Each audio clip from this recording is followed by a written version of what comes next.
حضرت عمر ہمیشہ حضرت ابو بکر سے نہ کوشش کرتے تھے آگے نکل جاؤں، آگے نکل جاؤں، آگے نکل جاؤں، ساری زندگی موقع نہ بن سکا۔ تبوک کا موقع آیا تو اللہ کے نبی نے کہا مال خرچ کرو۔ عثمان رضی اللہ تعالیٰ عنہ 10,000 لشکر کا سارا سامان تیار کیا، ان کی سواریاں، ان کا راشن کے لیے تھیلوں کو بند کرنے کے لیے دھاگے تک اپنے گھر سے دیے، اور 300 دینار اوپر دیے۔ تو اللہ کے نبی کی جھولی میں وہ 300 دینار پڑے تھے یوں، اور آپ ان دیناروں کو اٹھا کے یوں فرما رہے تھے ما علی عثمان اللہ یعمل بعد، عثمان آج کے بعد کچھ بھی نہ کرے تو جنت واجب ہوگی۔ تو عمر کہنے لگے آج میں ابو بکر کو کاٹ سکتا ہوں، آج میں اس سے آگے نکل سکتا ہوں کہ وہ آج کل غریب ہے، میں مالدار ہوں، تو وہ تھوڑا لائے گا میں زیادہ لاؤں گا تو میں بڑھ جاؤں گا۔ لہٰذا انہوں نے اپنے مال کا آدھا حصہ، آدھا گھر میں رکھا اور آدھا لے کر آئے۔ ابو بکر نے جھاڑو پھیر دیا، جو کچھ تھا وہ سارا سمیٹ کے لے آئے۔ جب دونوں پراپرٹی سامنے رکھی گئیں تو حضرت عمر کی بہت زیادہ نظر آ رہی، ابو بکر کی بہت تھوڑی نظر آ رہی، لہٰذا حضرت عمر بڑے اطمینان میں کھڑے کہ آج جیت خطاب کے بیٹے کی ہے۔ میں قربان جاؤں، اللہ رسول تو جانتے ہیں کہ کون کیا کر کے آیا ہے، تو میرے نبی نے سوال ہی بدل دیا جو اس موقع کا سوال ہی نہیں۔ تو میرے نبی نے پوچھنا یہ تھا ابو بکر کتنا لائے ہو، عمر کتنا لائے ہو، اور یہی اس موقع کا سوال ہے۔ لیکن اللہ رسول جانتے ہیں کہ کس کے مال میں وزن زیادہ ہے، تو میرے نبی نے سوال بدل دیا، فرمایا عمر ما خلفت، واہ واہ عمر پیچھے کیا چھوڑ کے آئے ہو؟ تو حضرت عمر تو وہیں دھڑم ہو گئے گا، با میں گیا، سوال سے ہی وہ پتہ چلے گا، با میری کلی اڑ گئی وکٹ۔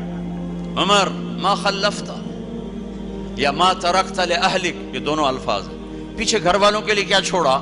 تو پہلے حضرت عمر بڑے جوش میں کھڑے تھے، پھر ایک دم ڈھیلے ہو گئے، کہنے با جی آدھا چھوڑا ہے آدھا لایا۔ پھر آپ نے کہا ابا بکر ما خلفت یا ما ترکت لأہلک، ابو بکر تو پیچھے چھوڑ کے کیا آیا، بچوں کے لیے کیا چھوڑ کے آیا؟ تو ان کا ترکت اللہ ورسول،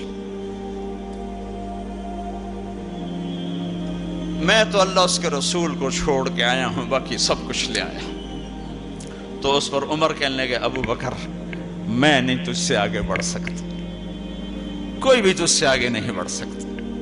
اپنے کپڑے بھی دے دیے، اور ایک ٹاٹ تھا وہ پہن کر اس کو کانٹوں سے سی لیا۔ تو جبریل آئے، کہنے لگے یا رسول اللہ، اللہ تعالیٰ پوچھ رہے ہیں کہ ابو بکر نے یہ ٹاٹ کیوں پہنا ہوا ہے؟ تو آپ نے کہا کہ ابو بکر نے سارا کچھ اللہ اس کے رسول پہ لگا دیا ہے، اس لیے یہ پہنا ہوا ہے۔ تو کہا یا رسول اللہ، اللہ تعالیٰ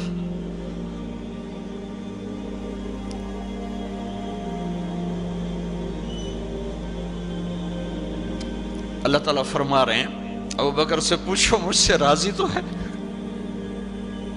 مجھ سے راضی تو ہے، اس فقر میں مجھ سے راضی ہے؟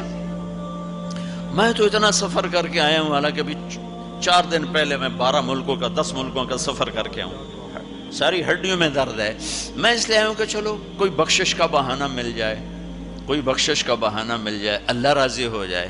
آپ سارے اس لیے حج پہ جا رہے ہو کہ اللہ راضی ہو جائے۔ جو سارے جہان سے کہتا ہے مجھے راضی کر، وہ کہہ رہا ہے ابو بکر سے پوچھو مجھ سے راضی تو ہے۔ تو آپ نے کہا ابو بکر تیرا رب تجھے سلام بھی کہہ رہا ہے اور پوچھ رہا ہے کہ راضی ہو؟ تو ابو بکر کی چیخیں نکلی، میں اپنے رب سے راضی، میں اپنے رب سے راضی، میں اپنے رب سے راضی۔ میرے بھائیو بہنوں، زندگی ایسے گزار کے مرو کہ اللہ کو ملو تو اللہ خوش ہو کے مل رہا، ایسے نہ مرو کہ اللہ کی بارگاہ میں پیش کیے جا رہے ہوں مجرم بن کر، قیدی بن کر۔